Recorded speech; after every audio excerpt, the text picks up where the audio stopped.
Previously on the Shawn Ryan Show. What was the conversations that sparked this whole thing? It all started with TMZ. Are there common characteristics to the UAPs that have been cited by different pilots, and can you describe what the convergence of descriptions is? Certainly. We were primarily seeing dark gray or black cubes inside of a clear sphere. I'm sorry, dark gray or black cubes? 2 military pilots, best in the world, best trained, best aircraft, everything. Sworn testimony, swear to God, and before Congress, and that they had chased a craft. Mr. Graves, again, I'd like to know, how do you know that these were not our aircraft? When we come back, we will unpack the actual hearing.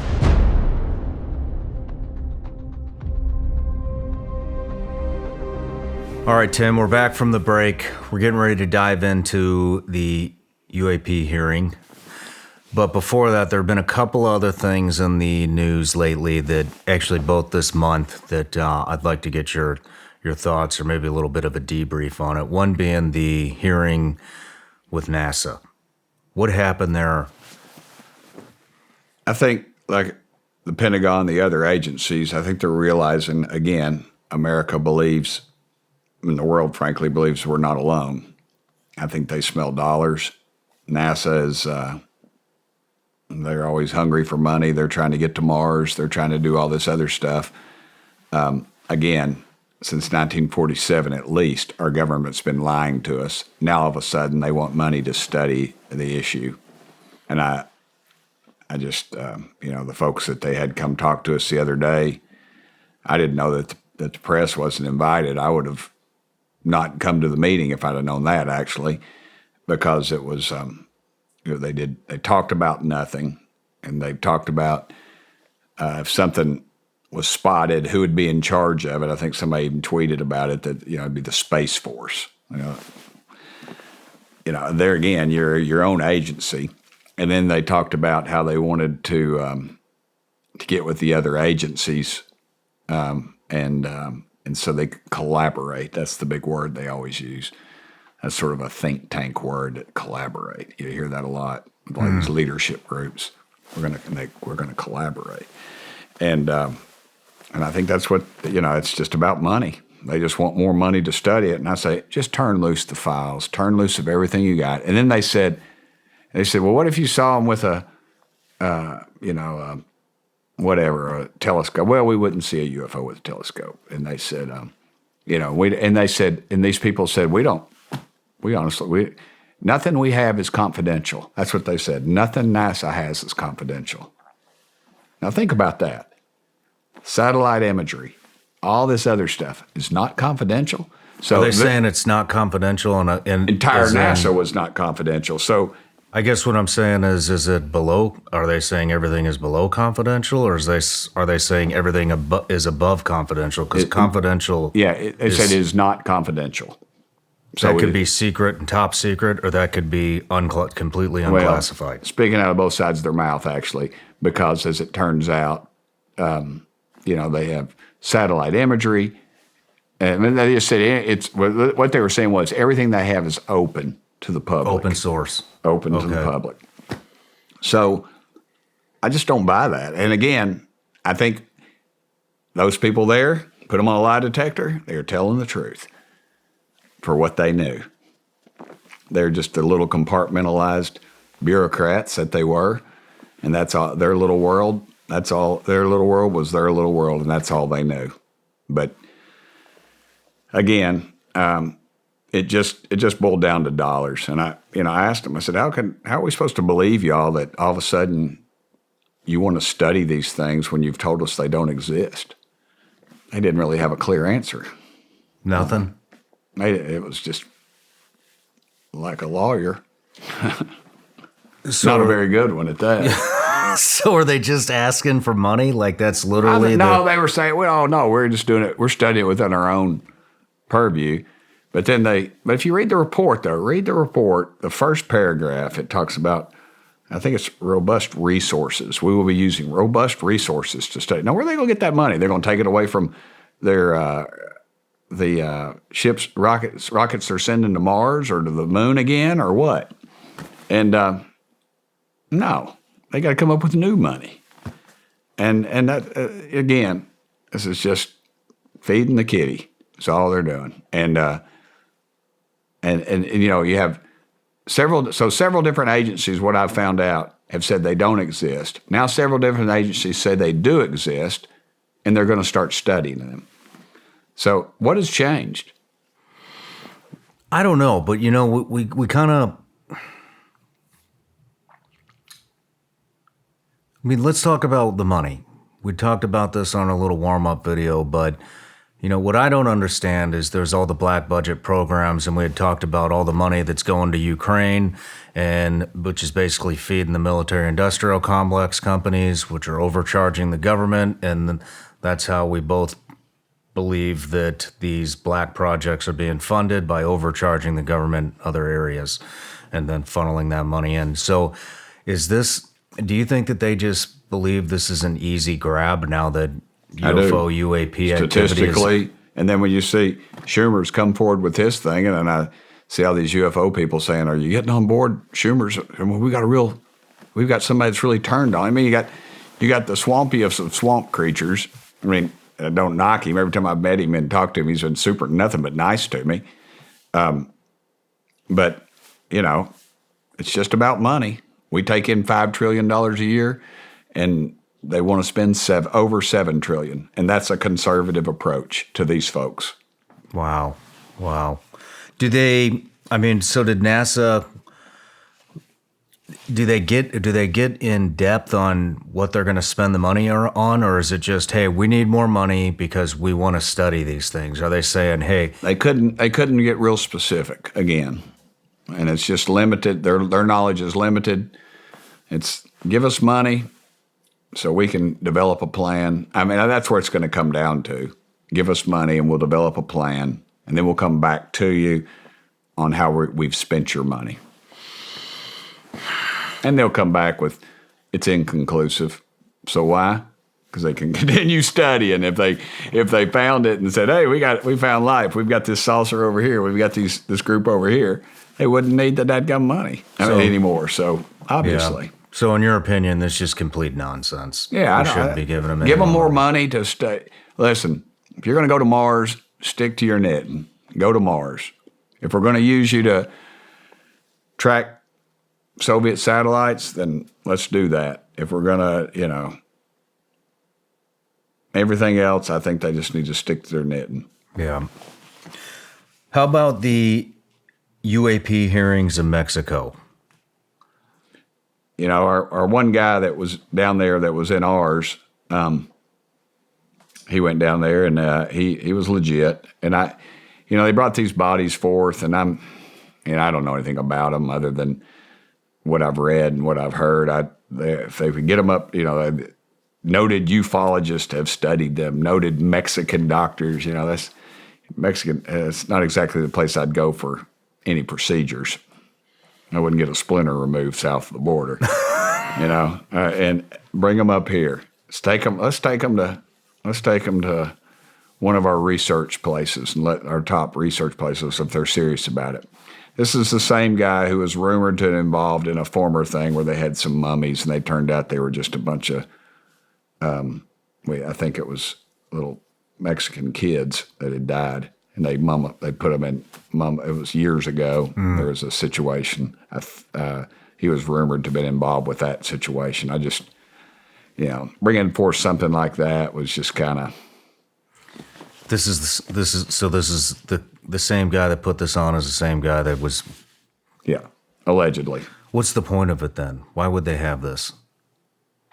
Well, they come out now and said they're the first government to say there's UFOs. I just think.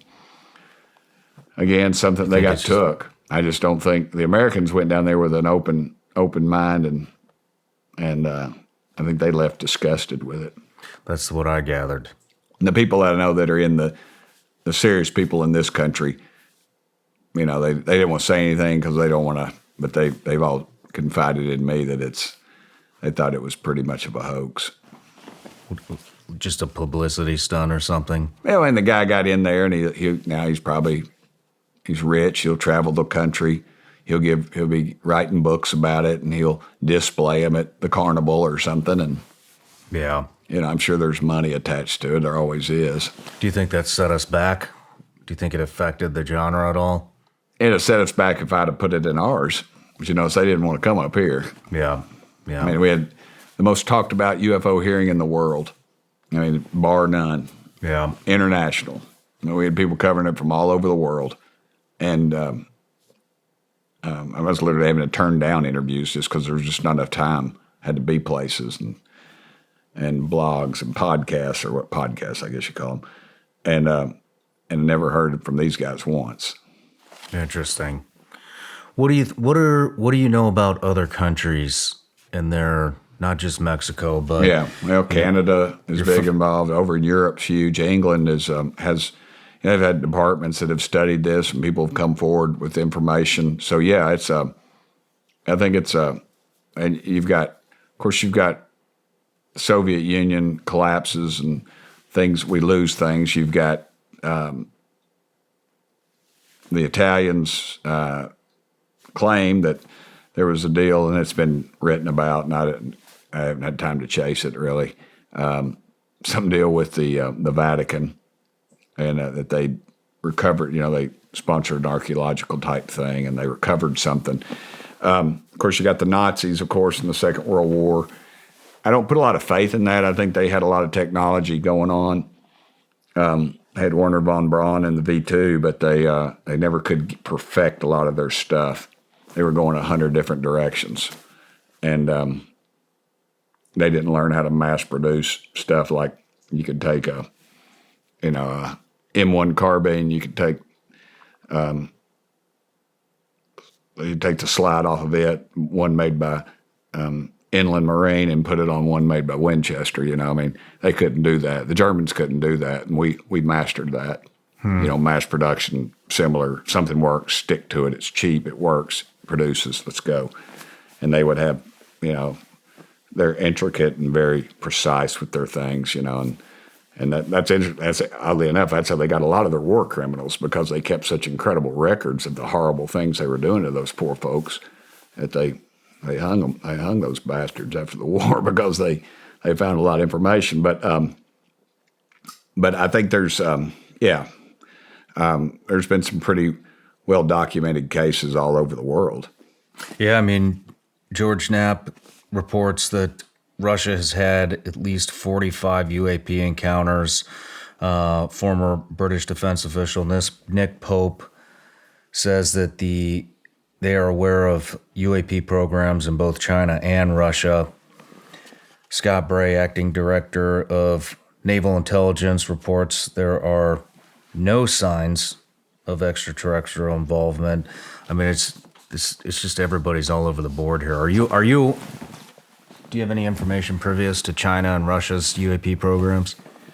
A little. Their land mass is so large that they have and they keep things so secret. So when it comes out, it's usually very old, and it's been chewed on so much you don't really know what part of it's the truth or not. So I don't get too hung up on all that stuff. Okay. Because there's enough here that you could spend your 5 lifetimes and not ever get it all disseminated. With as much information and evidence and video footage as you've had access to, is there anything in particular that you find a commonality in all the different reports? Like maybe where do the majority of UAP sightings happen? Yeah, military installations, but I couch that because obviously military installations are where radar is going to be and where our high-tech stuff's going to be. And are they checking out our craft? Are they checking out these areas, or are they're just prevalent, and we have such high-tech equipment that it picks them up? Because we had pilots tell us how these things had hovered out there for hours, and there'd be like, like I think even on one of the audios or one of the tapes, you said, man, there's a squadron of those things out here. And that's not a fake, that's a real deal. I've talked to some of the pilots that were there and that saw that and said that. So I think, I'm not sure that it's just military installations, but I mean, if they're going to fly here and check something out, they're going to see where our best and brightest are, I would assume, and just checking us out. And I don't know if that's in the military anymore. Yeah, that's what I said being about. honest. They asked me about seeing any UFOs in Washington D.C., and I said no. I said because they said there's no intelligent life down here. Oh man. All right. Well, let's start moving into the actual hearing. Right. Once again, this is the biggest event ever to happen within the subject matter. Sure. And you did a phenomenal job putting that together. Had great people. The other Congress people, Luna, she's great, and Jared Moskowitz. We're not in the same party. When we're so far apart on everything, he's Jewish, and I try to be Christian, and he's I'm very conservative, and he's not, obviously. He's got an incredible mind, man. God gave him a gift, and I was just honored that he took part in it. And my buddy Matt Gaetz walked in, and somebody said, "Is Gaetz mad at us?" I said, "Gaetz has got his game face on." And man, when his turn came, it rocked. Yeah. And he's no slouch. He likes the fight. Several months ago, my office received a protected disclosure from Eglin Air Force Base indicating that there was a UAP incident that required my attention. I sought a briefing regarding that episode and brought with me Congressman Burchett and Congresswoman Luna. We asked to see any of the evidence that had been taken by flight crew in this endeavor and to observe any radar signature as well as to meet with the flight crew. We were not afforded access to all of the flight crew. And initially, we were not afforded access to images and to radar. Thereafter, we had a bit of a discussion about how authorities flow in the United States of America, and we did see the image. And we did meet with one member of the flight crew who took the image. The image was of something that I am not able to attach to any human capability, either from the United States or from any of our adversaries. And I'm somewhat informed on the matter, having served on the Armed Services Committee for 7 years, having served on the committee that oversees DARPA and advanced technologies for several years. When we spoke with the flight crew, and when he showed us the photo that he'd taken, I asked why the video wasn't engaged, why we didn't have a FLIR system that worked. Here's what he said. They were out on a test mission that day over the Gulf of Mexico. And when you're on a test mission, you're supposed to have clear airspace. Not supposed to be anything that shows up. And they saw a sequence of 4 craft in a clear diamond formation for which there is a radar sequence that I alone have observed in the United States Congress. One of the pilots goes to check out that diamond formation and sees a large floating, what I can only describe as an orb. Again, like I said, not of any human capability that I'm aware of. And when he approached, he said that his radar went down. He said that his FLIR system malfunctioned and that he had to manually take this image from one of the lenses, and it was not automated in collection as you would typically see in a test mission. So I guess I'll start with Commander Fravor.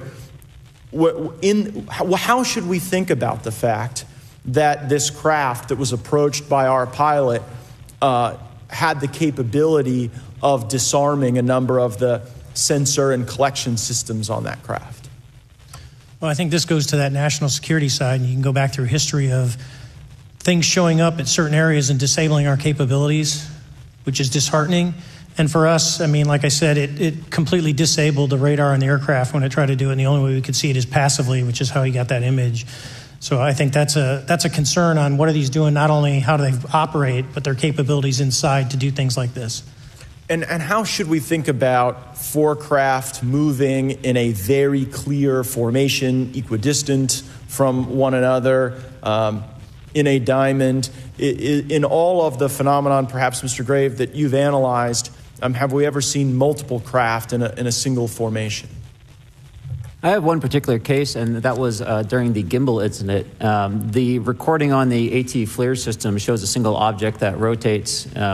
You hear the pilots refer to a fleet of objects that is not visible on the FLIR system. And that was something that I witnessed during the debrief as part of the radar data on the situational awareness page. I would like to add, however, Congressman, there's a small bit of anger, I would say. I would feel that those pilots are still facing that difficulty in reporting this topic, and they don't have the tools to be able to mitigate this issue. It just goes to show how serious this is and why this is such an important issue for our pilots and for our nation. It was stated explicitly to me by these test pilots that if you have a UAP experience, the best thing you can do for your career is forget it and not tell anyone. Because any type of reporting, either above the surface or below the surface, does have a perceived consequence to these people. And that is a culture we must change if we want to get to the truth. Mr. Chairman, I would observe that perhaps as we move forward from this hearing, there are some obvious next steps. Every person watching this knows that we need to meet with Mr. Grusch in a secure, compartmentalized facility so that we can get fulsome answers that do not put him in jeopardy and that give us the information we need. Second, I would suggest that the radar images that were collected of this formation of craft out of Eglin Air Force Base, and specifically the actual image taken by the actual flight crew that we can actually validate, be provided to the committee, subpoenaed if necessary, so that we're able to track how to get this type of reporting and analysis done in a more fulsome way. That would be my recommendation, humbly, as a guest here of the Fine Oversight Committee. I yield back. I will say it was very refreshing to see two sides come together. Yeah. Well, I asked AOC. She's a buddy of mine. I call her Cortez. She calls me Burchett. I still don't think she quite gets that I'm not out to get her. It's like I'm going to go up to the Bronx or wherever the heck she's from and beat her. Or she's going to come to Knoxville, Tennessee and beat me. I mean, it's kind of, I used to kid Speaker Pelosi. I wish she would cuss me on the 6 o'clock news one time. I said that I could just stand on the corner of Kingston Pike and North Shore with just a bushel basket. And she said, "Why is that?" I said, "Because people be throwing money at me." She thought that was great. And I said, "If you need me to come work against you in San Francisco, just call me." But no, it is a nonpartisan issue, and I think there's a complete distrust of government. It's well earned, and it's both parties do that, and I think we kind of seized upon that. Let's talk about some of the roadblocks that you guys faced going into this. Right. I know you got turned around at several different military installations. Yeah, I went down to, Eglin, I guess, down in Florida, I think. Mm-hmm. Myself and Luna and Matt Gaetz. They're both from Florida, so I went down there and ate about 3 dozen raw oysters at some place Matt, his bride, took me to, and then the next morning we went to that meeting, and we're told we're going to be briefed and see pictures and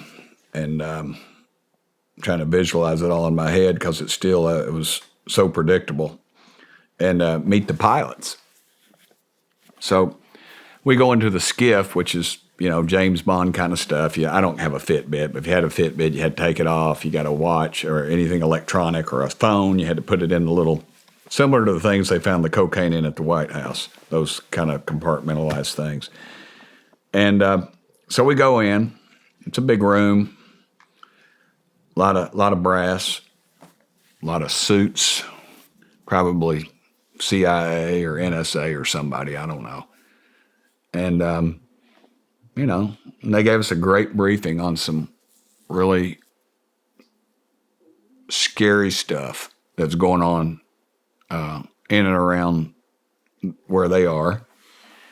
And can you elaborate on any of that? Not really, because of that's what I'm saying. This is a trap.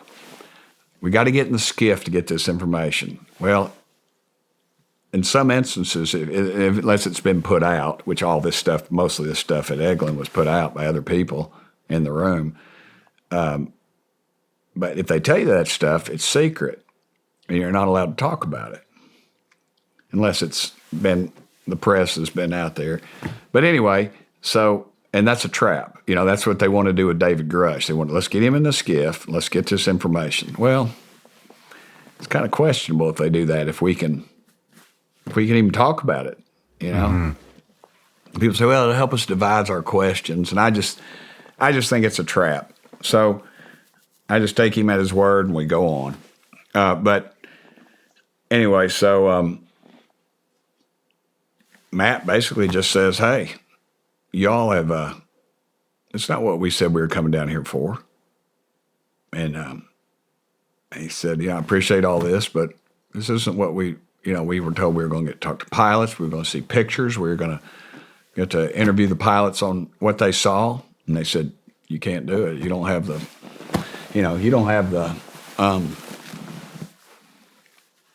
credentials or whatever. You don't have clearance to do You don't that. have the clearance level. Yeah. And, which is not true. So technically we're supposed to have the clearance. And Matt said, I tell you what we're going to do. It was like, he said, we're going to come in here. We're going to have a hearing in D.C. and we're going to ask you some questions. And I'm paraphrasing what Matt said, but he said, y'all are going to perjure yourself on something you've said, and we're going to hold you accountable. And said, now, which is it? And they said, well, we're not. And I said, all right. He said, I'm calling Washington. I'm going to only talk to somebody in Washington. So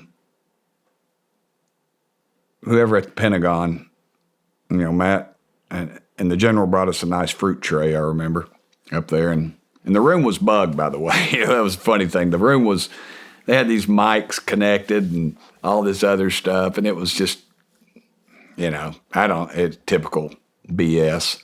And so I was enjoying a delicious fruit tray at government expense. Matt was talking to the Pentagon. And about an hour later, the general came in, and there's one of his people, I can't remember which, said, all right, we're bringing them in. And so we go back down, and they talked. They talked about, and Matt described it in the hearing about some things. And I always took this from us, that what Matt said in the hearing, he said these were craft that were none of our enemies or our adversaries or friends had, and nobody in this world had this type of aircraft. Is that correct? And they all said, nope, nobody's got those. Unanimously, without hesitation? Without hesitation. Just went down the line. And I'm not sure if he asked that anyway, but that led up to all that, which I thought was I don't know if magnificent's the right word, but it was, you don't ask a question unless you know the answer. And it was historic, I guess, because it's funny, the wheels in Washington, leadership, both parties, they just, I let Burchett go ahead and do this thing, and nobody will show up. They had like 1,000. They said they had more people there than they've ever had at anything. I walked down the hall, and they were lined up around. People saw me and started clapping and getting selfies and stuff. I got up at I left the office at 4:30 that morning to go be on Fox to talk about the hearing coming up. People were already lined up, dude, outside the building at 4:30 in the morning. I met people from overseas that had flown in on their own dime. I remember that's what some kid came from Alaska. He said, I'm flown here on my own dime. I said, well, get in line, brother. And the hearing was, I don't know, 3 hours maybe, 2.5 hours. People never left. And they had, what you didn't see was they had a whole nother viewing room packed with people who were watching it. Yeah. And so, people of all, white folks, black folks, different faiths, had a priest in there of all things who came to watch it. And a reporter told me they'd been there 15 years and said, Tim, and he named all these hearings that went on. He said, they've never had this much interest. Man. And that's what caught leadership off guard, I think. Did that surprise you? No, it did not. I thought they'd try to turn a lot of them away. You knew how much interest the subject carries. And we tried to have it's funny, we had a press conference. My press secretary, Rachel, said, boss, we're going to do this press event. And I said, okay, whatever. And I didn't really think much of it. I just said, we're going to sit there and answer a few questions. And I was getting ready to walk into our conference meeting. It was caucus when I was in the state legislature. It's conference now. And I'm sorry I look off a lot. I'm trying to visualize because I can visualize it in my head what we were doing. I remember I was walking down the hall and a reporter set their microphone, handed it to the camera and said, hey, Tim, can I talk to you for a minute? And this was a reporter from a major network. I said, yeah, brother, what's up? I thought maybe he's in trouble. I don't know. And he said, hey, you got this press conference called tomorrow, right? And I said, yeah. And he said, they put you in a room that's under construction. I said, this is a big event. You can't get in there. There won't be enough room for y'all to even hardly be in there. And I was like, really? And so we did some checking. In fact, every step of the way, they tried to block us.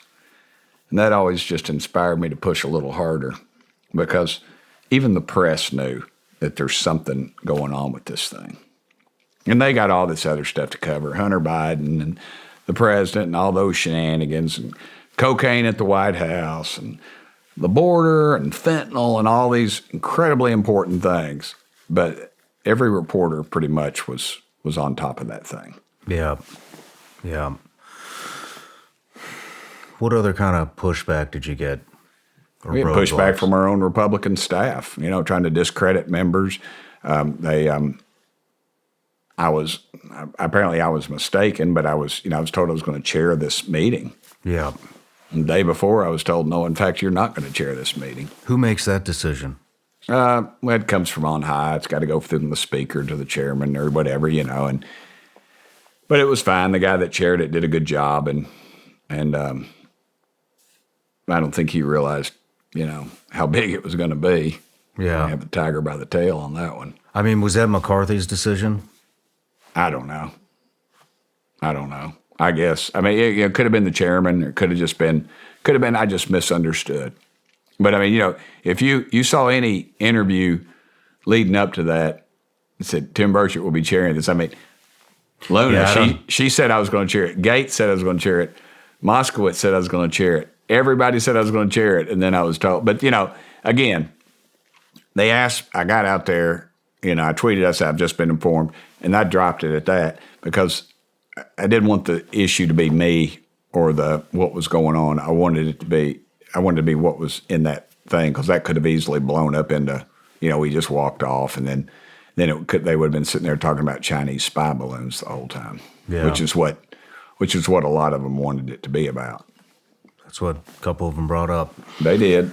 Well, and they're folks like that are tied to leadership, and that's fine. I thought something funny was going on when they pulled you off that. In fact, I asked you, why'd you get pulled off? But we touched a nerve. We tried to do the select committee and intelligence. Another instance, one other thing before I forget, and I'm sorry to pull you off of your thought, but the TAA reauthorization, transportation reauthorization bill, I had an amendment on that just said if a commercial pilot, not a armed forces, a commercial pilot spots a UFO or UAP, that when they make that report, that it has to be made to Congress as well. The amendment was not even allowed to be heard. The whip came to me on the House floor and said the intelligence community, not the intelligence committee, but the intelligence community had some problems with that. A bunch of unelected bureaucrats. Once again, you wonder how they can still fund Ukraine while the rest of the country goes without. Unelected bureaucrats, once again. And it wasn't even heard in committee. And to me, that's unacceptable. Yeah, that's disturbing. Where do you think that the motivation comes from, especially from people in your own party trying to discredit you or whoever's decision it was to pull you off chair in that hearing, where's the motivation coming from? Got too much attention. We were turning over too many stones. Too many people were getting uncomfortable. So are these people being paid? I don't know. I don't know what they're doing.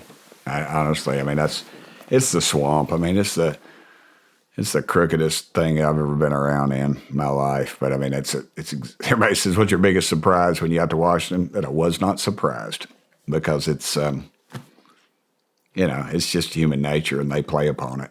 People want to be liked. They want to be popular. They want to have money. They want power.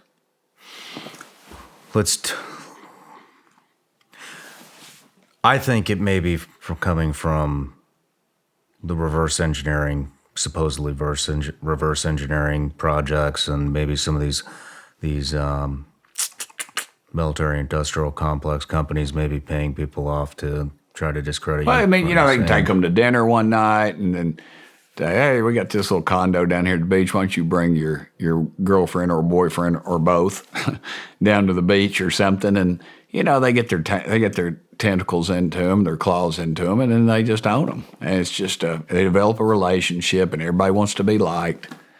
And I get it.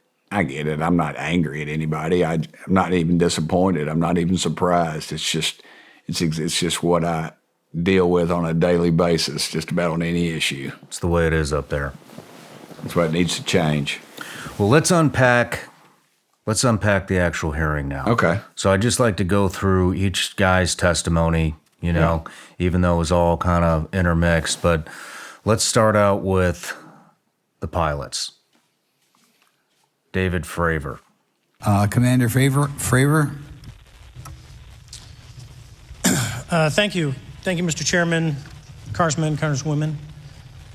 I want to first thank you for the invitation to speak to the committee on the UAP topic that has been in the news for the past 6 years and seems to be continuing to gain momentum.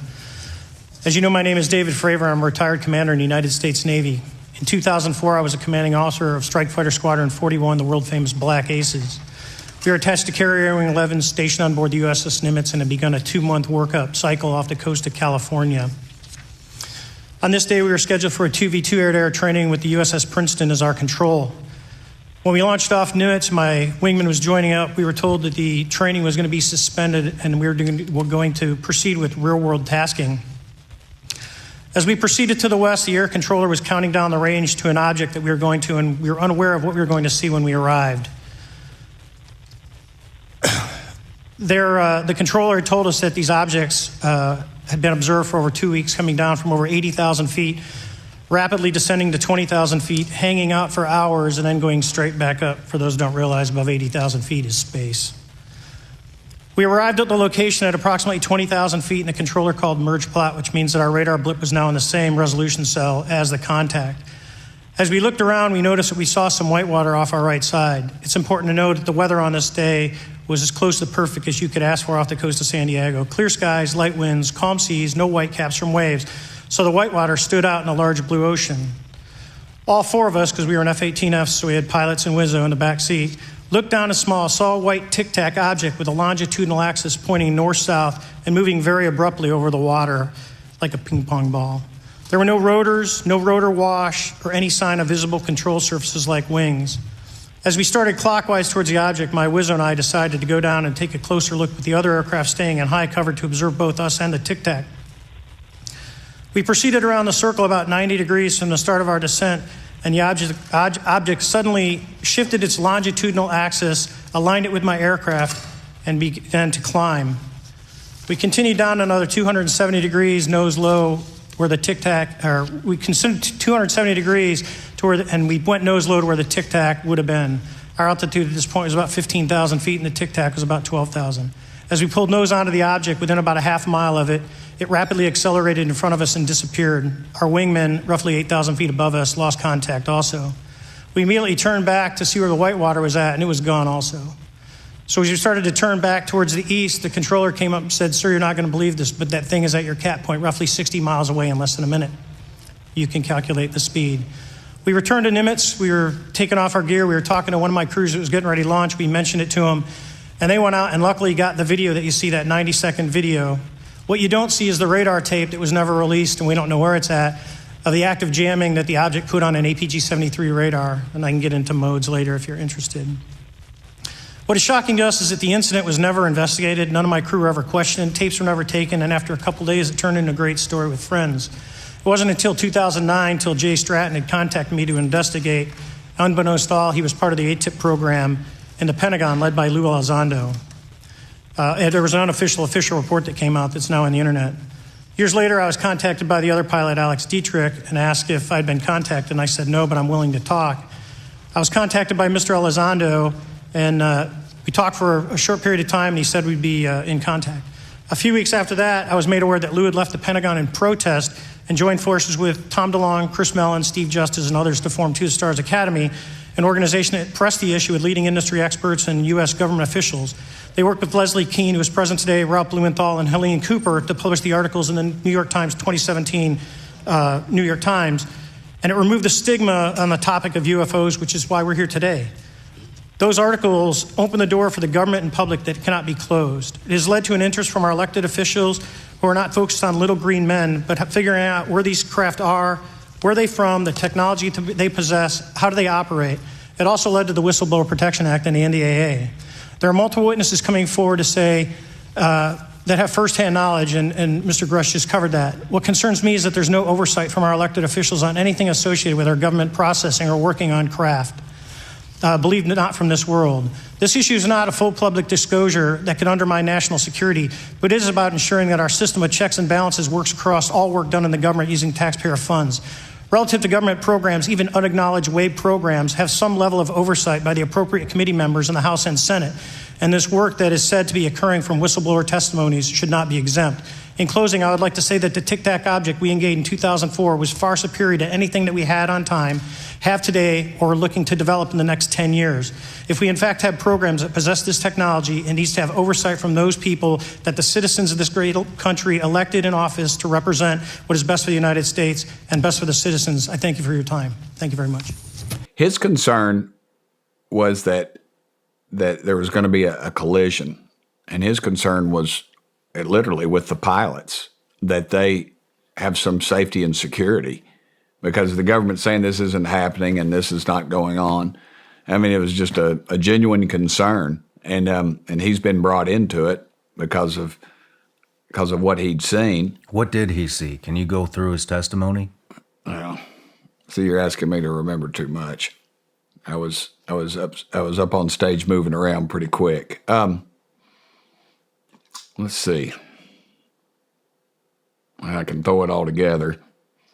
Seems one of them, they were hovering, and they went out to them, and then they'd seen them multiple times.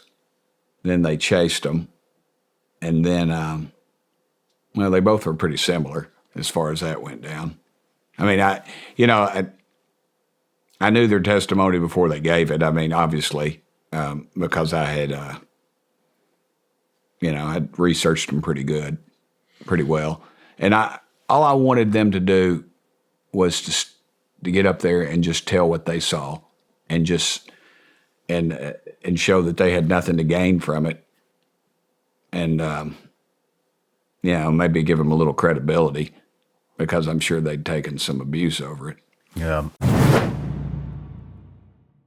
When I first started this whole podcasting thing, an online store was about as far from my mind as you can get. And now, most of you already know this, but I'm selling Vigilance Elite gummy bears online. We actually have an entire merch collection that's coming soon. And let me tell you, it is so easy because I'm using a platform that is extremely user-friendly, and that's Shopify. Shopify is the global commerce platform that helps you sell at every stage of your business. What I really like about Shopify is it prompts you all the things that you want to do with your web store, like connect your social media accounts, write blog posts, just have a blog in general.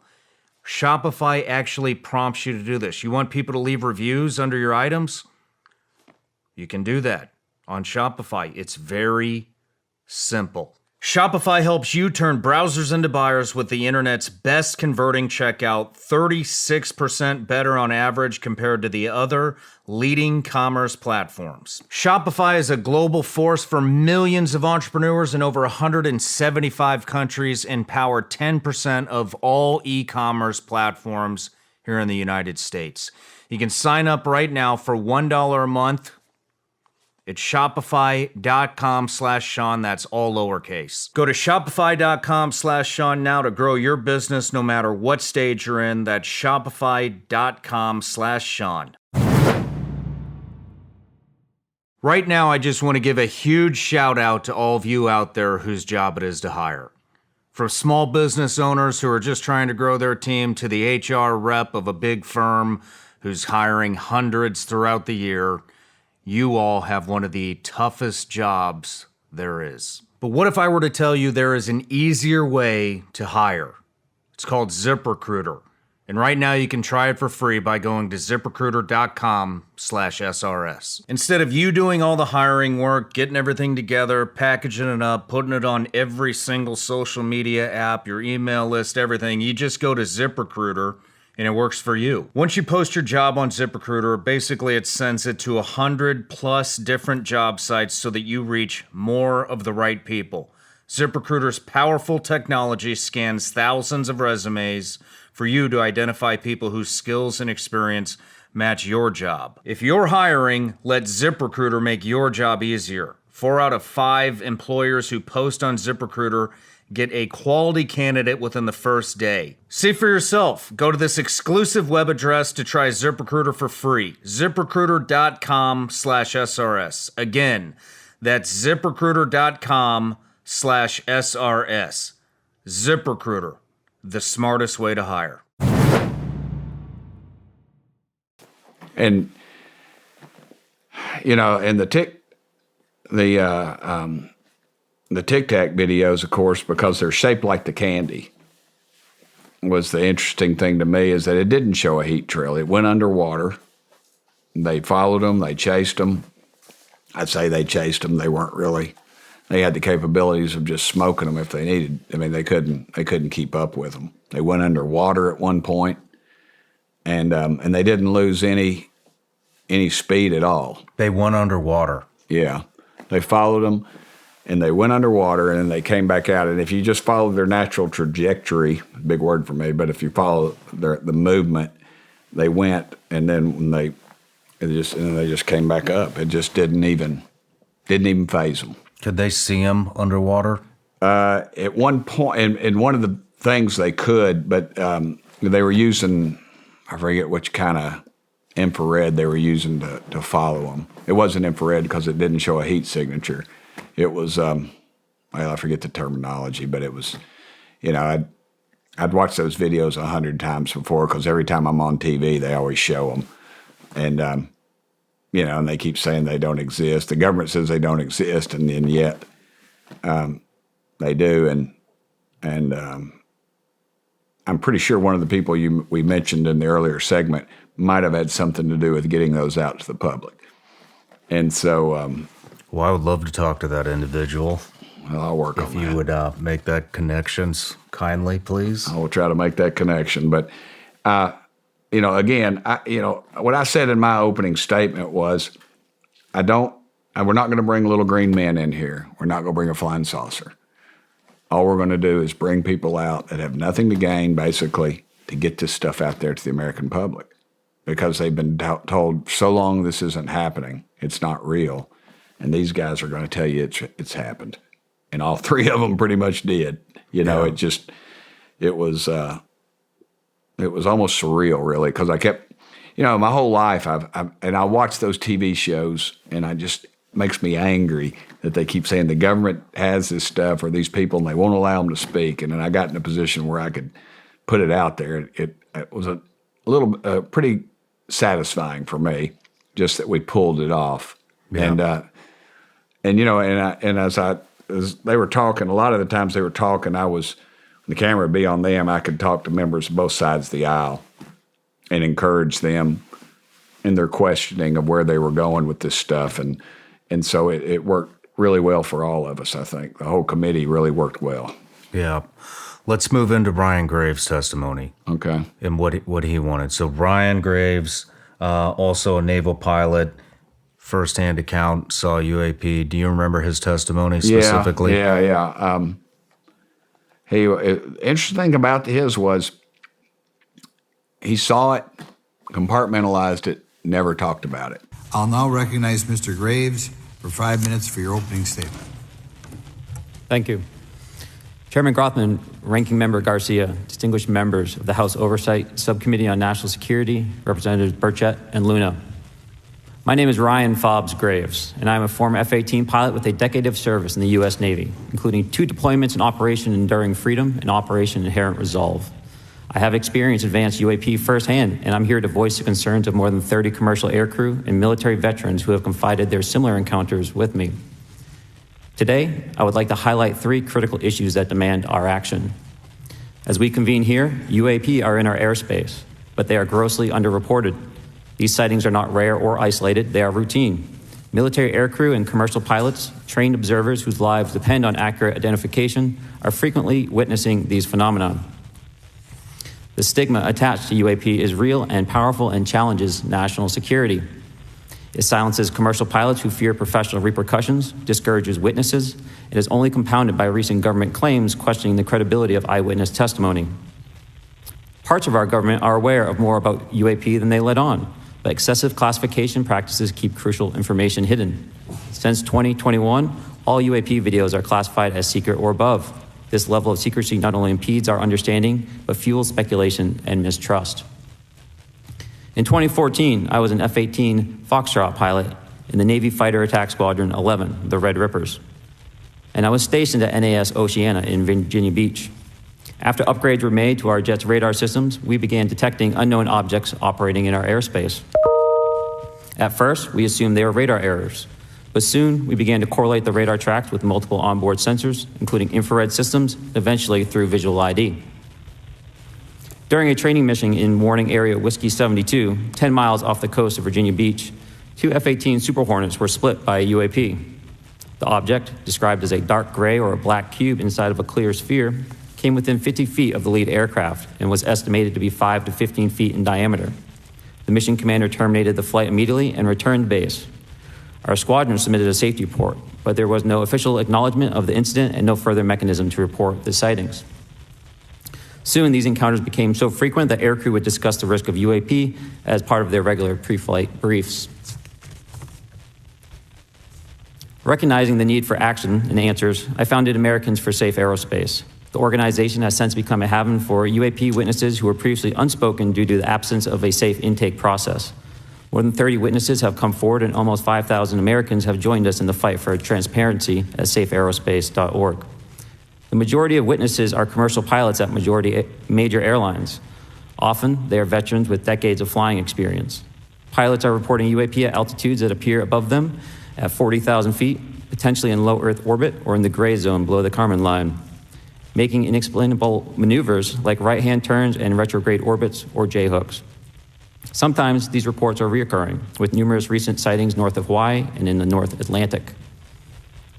Other veterans are also coming forward to us regarding UAP encounters in our airspace and oceans.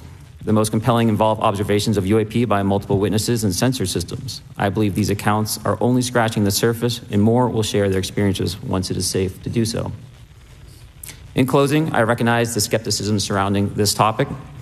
If everyone could see the sensor and video data I witnessed, our national conversation would change. I urge us to put aside stigma and address the security and safety issue this topic represents.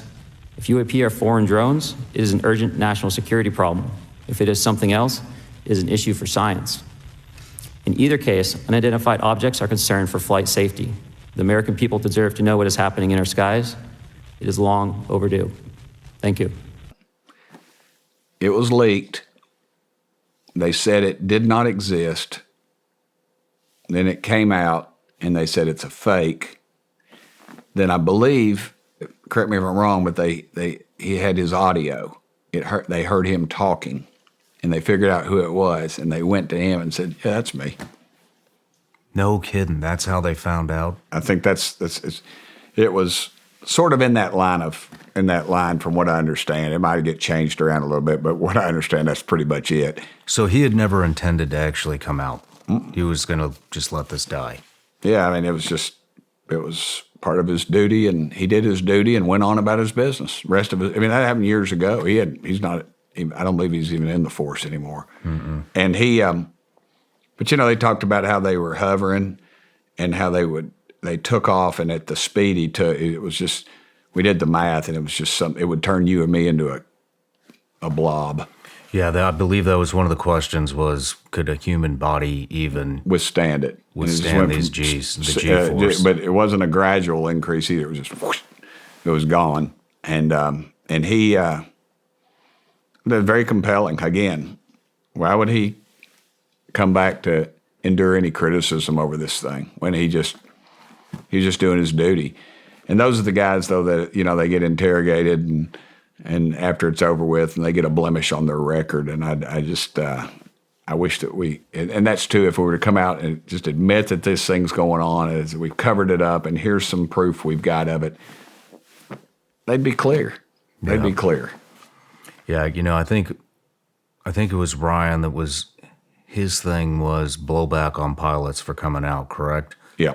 How many of these pilots are getting, I mean, it sounds like this really affects these guys' career if they come out and say, I think it really does. I saw something. I think it really does. I heard one of them say one time that they came back and everybody was, they'd gotten some aluminum foil and made like a flying saucer. And when he landed on the aircraft carrier, they were, and they were dressed, the guys were walking around with antennas on their heads and stuff, just making fun of him. They were just making fun of him. But at some point, you're like, what the heck? This is going on. This is real. I saw what I saw, and these people don't believe it for whatever reason. Do you remember both of them talking about the propulsion systems and how there was no sound, no? Yeah, no, and I don't know if they said, but I've been briefed or talked about before the heat signature is what they called it. It just didn't show it. It just defies everything we know that we know currently, and just the amount of power that it took was just beyond belief. Let's move into David Grusch. His testimony, I mean, it just had, there was so many different aspects of the things that he had been involved in. It was kind of ironic that, if I remember correctly, he never actually saw anything with his own two eyes. It was all things that had happened on the program that he was a part of, correct? Secondhand, yeah. Was told about, and that he debriefed people on, I believe, and along that line, yeah. But to me, personally, it was the most, I can't really say in depth because it was so vague. It was, I got to tell you about this in a skiff. I got to tell you about that in a skiff. I can't answer this question unless it's in a skiff. But I guess I'll just say this. It was the one that caught my attention the most. This is an important issue, and I'm grateful for your time. My name is David Charles Grusch. I was an intelligence officer for 14 years, both in the U.S. Air Force, both active duty, Air National Guard, and Reserve, at the rank of major, and most recently from 2021 to 2023, at the National Geospatial Intelligence Agency, NGA, at the GS-15 civilian level, which is the military equivalent of a full bird colonel.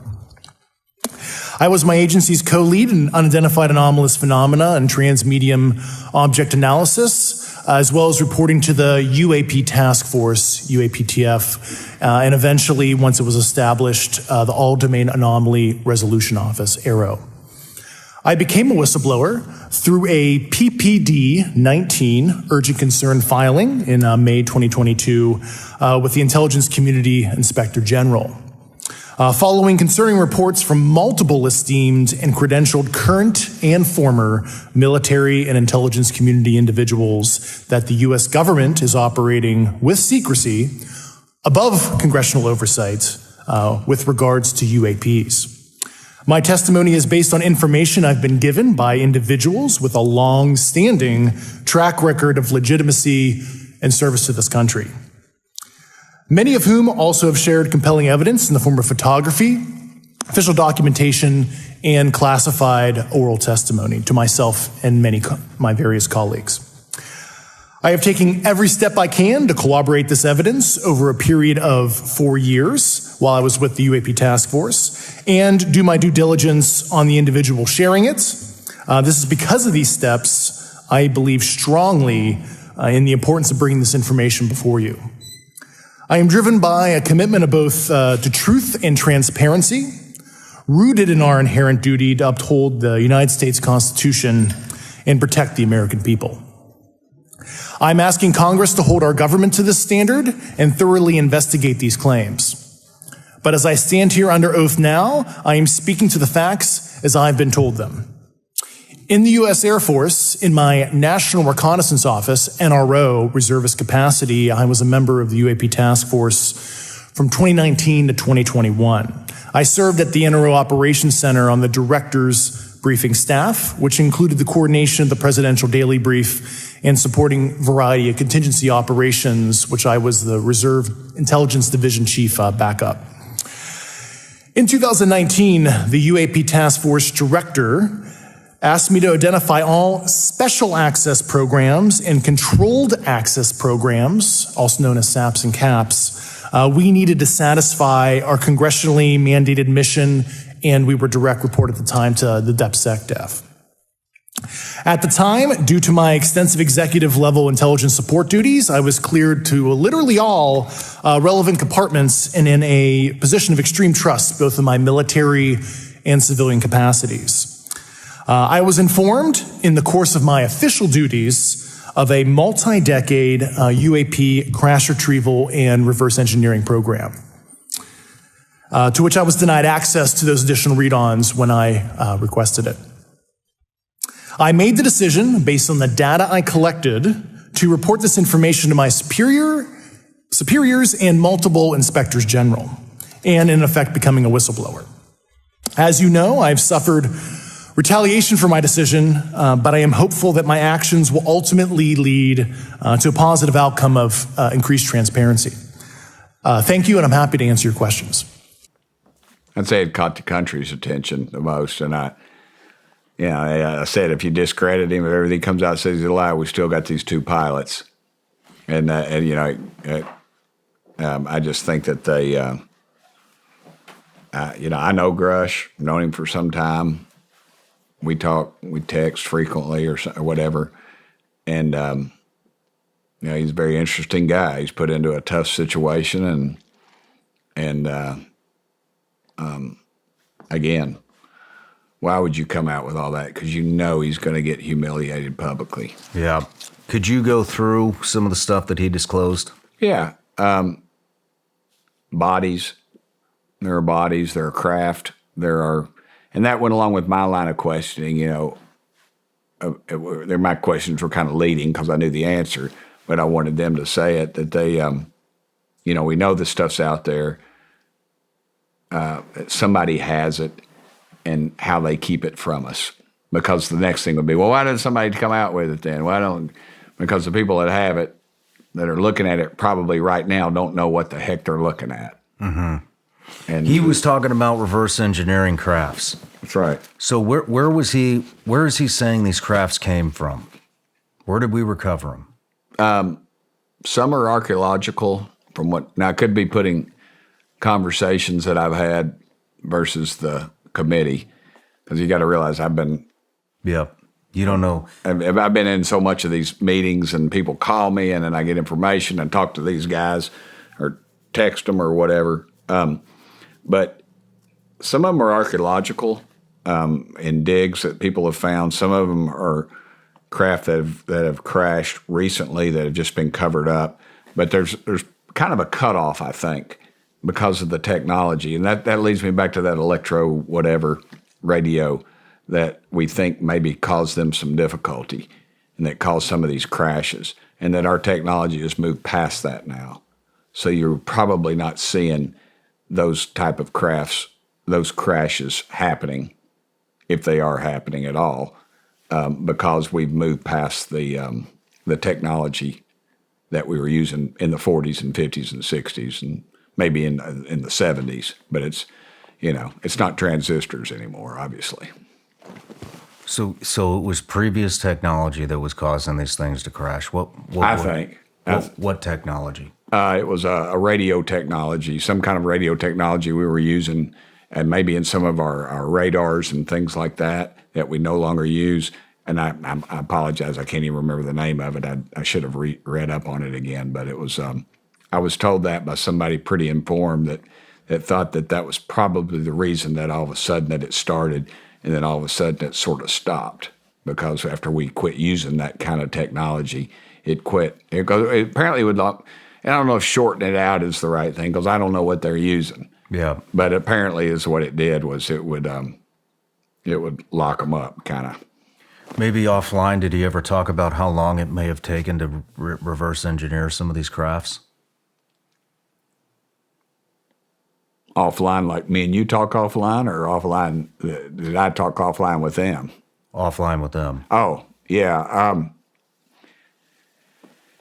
They said a lot of it we're still not even in the ballpark. We're hardly scratching the surface. Again, it goes back to taking my Harley Davidson back to the people on the Mayflower.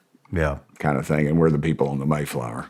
Yeah. Because this technology is so advanced, so far past us that it's just hard for us to comprehend.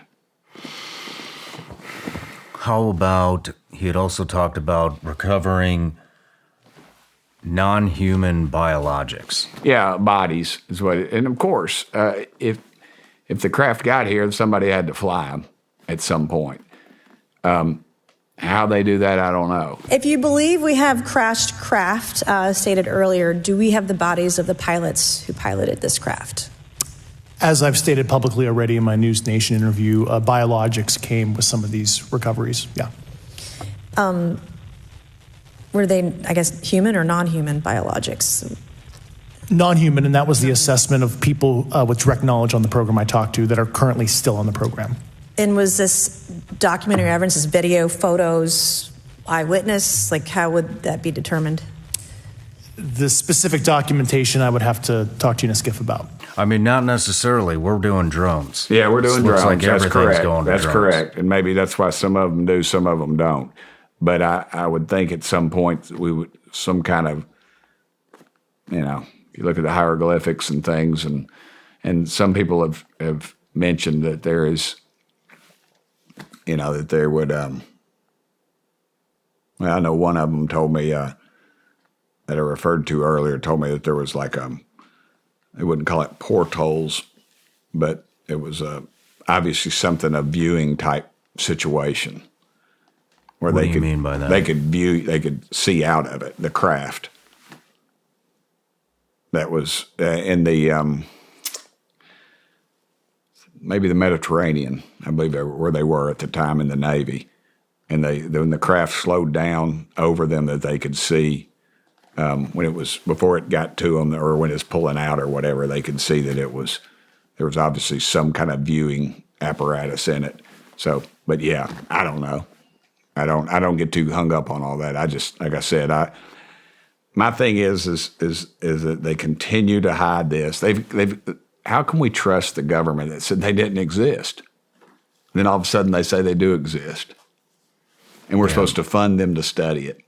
I just think they'll trickle stuff out and keep that hook out there, and we'll just keep biting it. Yeah. Because that's human nature, and it's going to, but they know they got to. I mean, when is the first time that you heard that we've recovered non-human biologics? Well, it obviously wasn't in the hearing. Yeah. I don't know, a couple years ago. What was your reaction? Not surprised. I mean, I'm not surprised at anything anymore, man. Every time I just go back to my statement about every night I will tonight. I'll go out and look at those stars every night. The light from that left before the time of Christ. I mean, that's incredible. over 2,000 years ago, dude. That light left that. And some of these stars we're seeing have imploded. They're already gone. They're already gone, and we're seeing the light from them just now. We're looking back in time. Right. It's fascinating stuff. It's too much to me. I can't really, in my little West Knoxville mind, it's too much for me to comprehend. Yeah. And that's why I don't get too caught up in all of it. I don't really pick the sides on this thing. Yeah. And it's hard for me to recall specifics, a lot of the specifics in it, because honestly, I was so tired and so worn out when that committee finally rolled around, because we were just every roadblock. I mean, it was just weary almost, and they just wore us down. And that was part of the intention. I think they thought we'd throw in the towel, but we didn't. And it just got bigger and bigger. And by the end of that, I was running on fumes pretty much when the committee rolled around. I was just glad everybody got their questions asked and we got it documented. What was the most compelling portion of all three of these testimonies for you personally? What stuck out the most?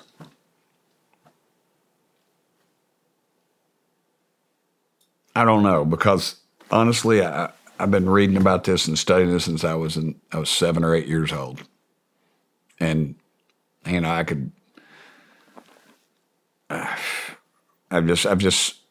talked about it, and I've talked to people so much. I think the best part about it was just what I said in the final part of it. I just said, Mr. Chairman, I can say something.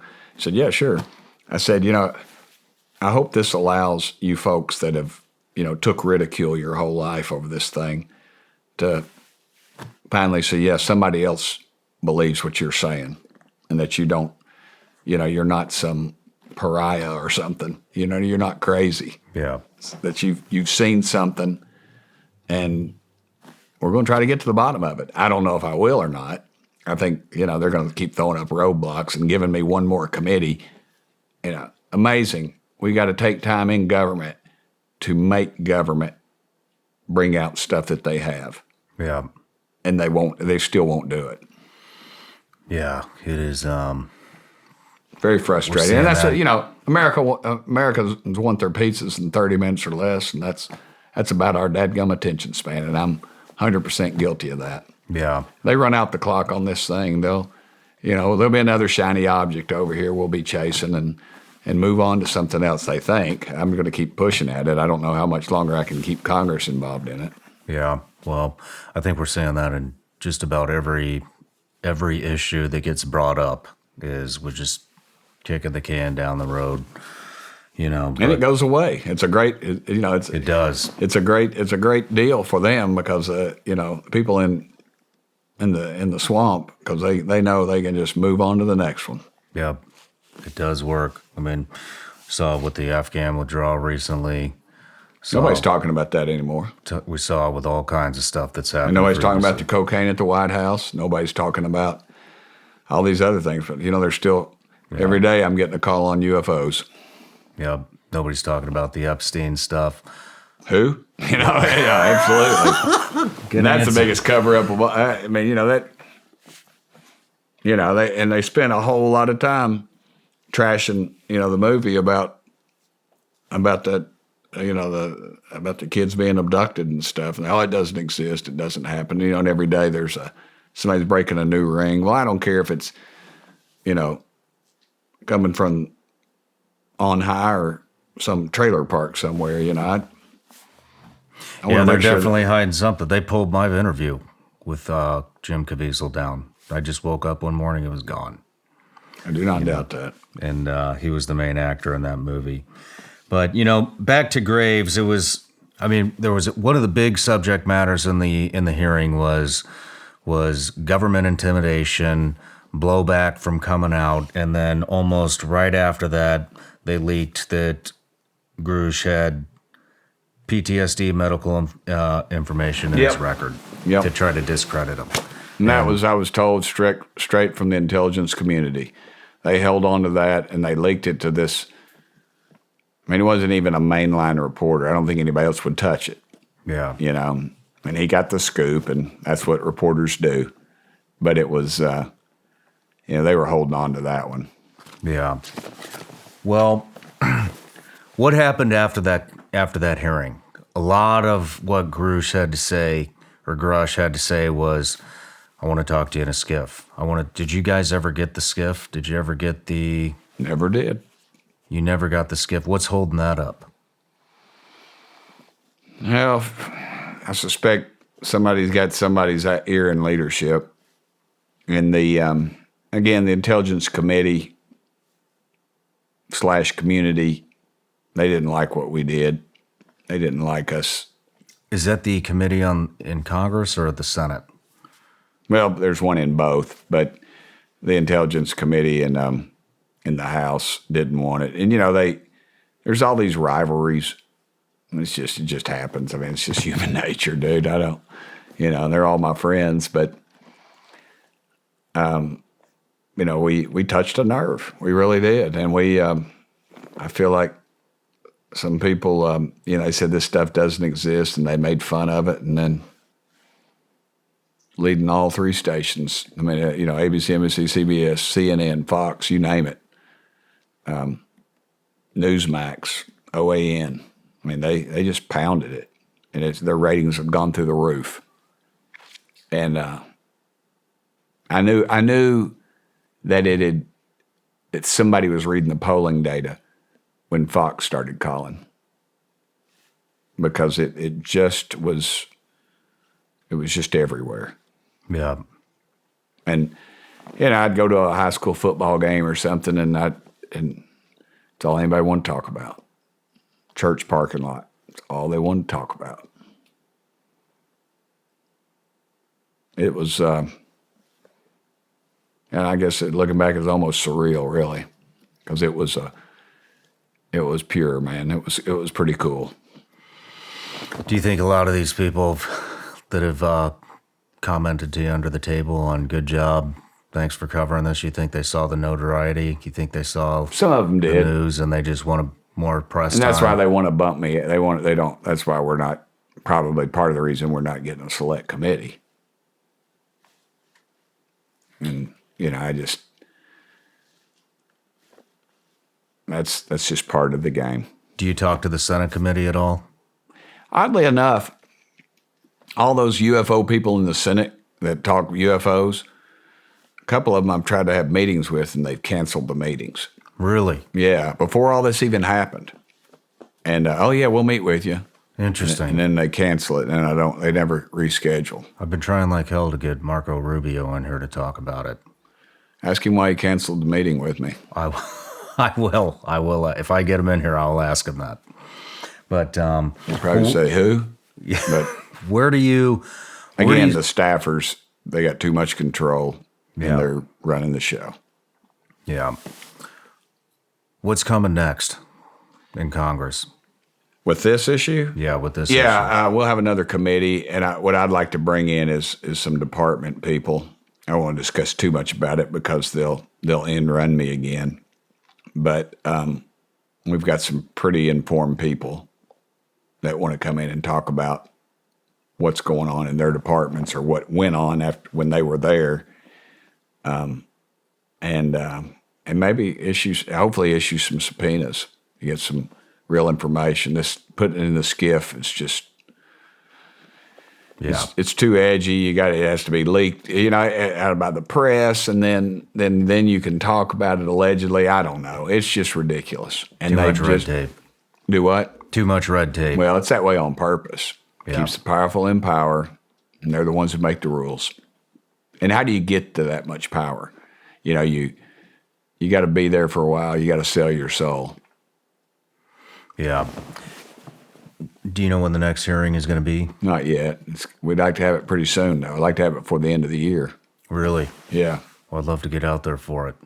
When I get a date, we'll get it to you. All right. You'll be like first on my call list, as far as you know. Thank you. Thank you. But, you'll be sitting there with a bunch of people and go, yeah, Tim Burchett said he's going to call me first. He called me first. And you go, what? I'll jockey for my seat right behind the table. Yeah, but we'll get that worked out. All right, one more subject before we wrap this up. 0 point energy. Right. I love talking about this subject. What's your opinion on it? I think it's reality. I just don't think we've got it. We got that genie in the bottle just yet, or if we do, they're not putting it out because it would put them all out of business. And we wouldn't have these wars. Imagine all that energy we spend on energy. I mean, not like energy is in, nuclear or anything like that. All that energy, brain width, we spend on all this stuff and all these wars and all these people that die. We wouldn't need it. We wouldn't need it. Imagine if this world just united behind something. I don't think they ever will, but if it limited what we would be fighting for. Let me backtrack just real quick for the audience. So 0 point energy is basically technology that enables energy to be free. That means no more utilities, no more fossil fuels, no more any of that stuff. Everything is just powered by energy that is free. And supposedly Nikola Tesla figured this out a long time ago. Yeah. And look what happened to him.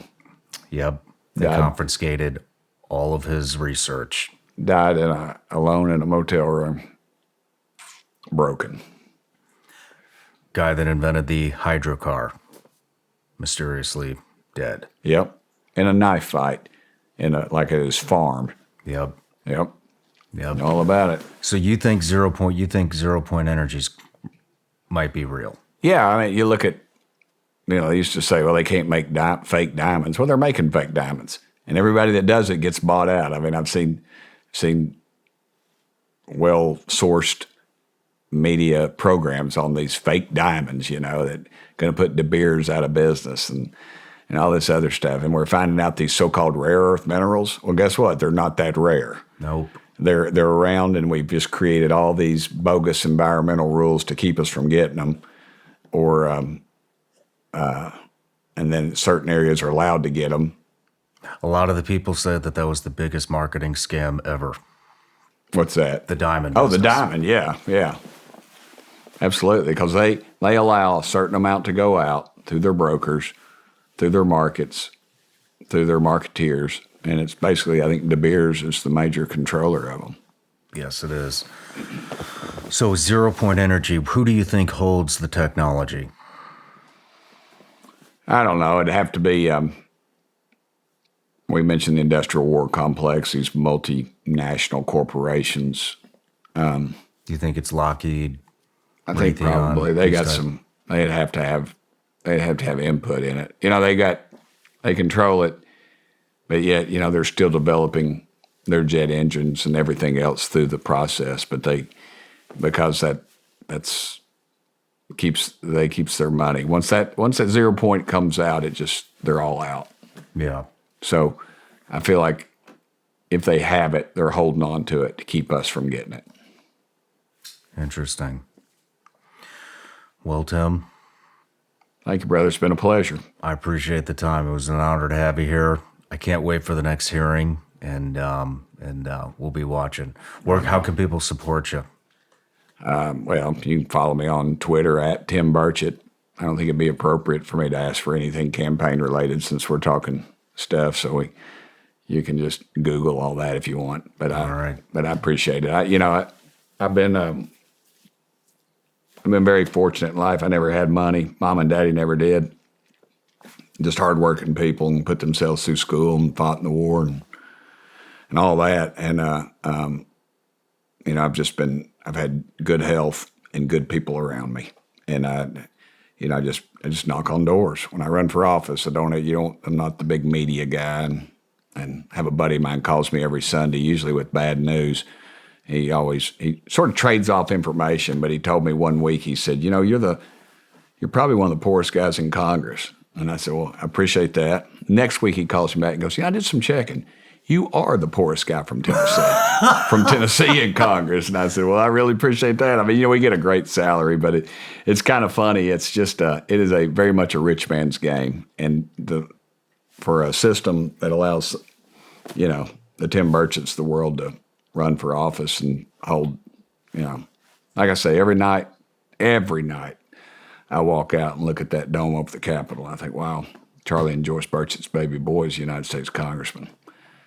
And Mama didn't even have electricity. She was a senior in high school. As I told you, her brother got killed fighting the Nazis, and she flew an airplane during the Second World War. And Daddy fought in the Pacific against on Peleliu and Okinawa, and then went to China after the war and fought the communists. And then he worked at University of Tennessee for over 40 years.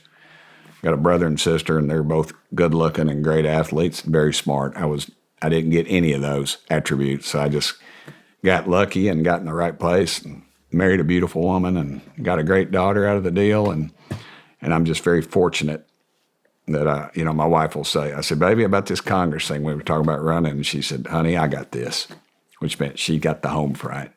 So she does a good job too. So thank you, brother. I appreciate you letting me be on. It's been an honor, and thank you for everything you've done for our country and you're continuing to do. Because, brother, if we don't get the truth out there to folks, it's not going to happen. It's my pleasure, and thank you for being here. And I want to say, I got some friends over there in Congress. You're one of them, and Eli Crane's one of them. Got a couple others, and I just want to say, I never realized how hard it is for you guys to get a real voice, and this was an important but more of a fun interview. I know there's a lot of other topics and concerns and issues and problems and just all kinds of stuff going on within our government and our country right now. And so I just want to offer it to you. If you ever need a platform, where you need to get some word out because the media isn't covering it, you got a home right here. Thank you, brother. I appreciate you. So keep God up the good bless you. fight. Thank you.